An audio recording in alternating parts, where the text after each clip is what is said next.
பிசினஸ்க்கு time தான் முக்கியம். புரிய வைக்கிறேனே தெரியல. 10 நிமிஷம் பொறுக்க மாட்டாரு இந்த மனுஷன்.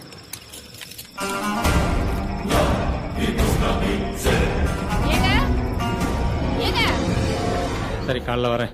மிட் நைட்டில் ஏதாவது எமர்ஜென்சி கேஸ் வந்துச்சுன்னா பணம் வாங்காமல் அட்மிஷன் போடாது. ஓகேவா?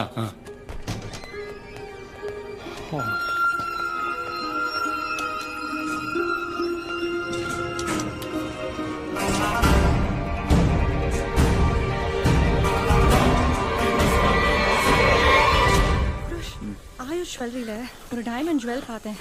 முக்குந்து உங்ககிட்ட பேசுறேன்னு சொன்னாரு. இப்போ மூர்த்தி, நாம என்ன தர்மசத்திரம் வச்சு நடத்துறோம்? ஹாஸ்பிட்டல். முதல்ல 10 லட்ச ரூபாய் பணத்தை கொண்டு வந்து கட்ட சொல்லுங்க. அதுக்கப்புறம் ஆபரேஷன் தியேட்டருக்கு வர சர்ஜரியை ஸ்டார்ட் பண்றேன். ஓகே, பாய்.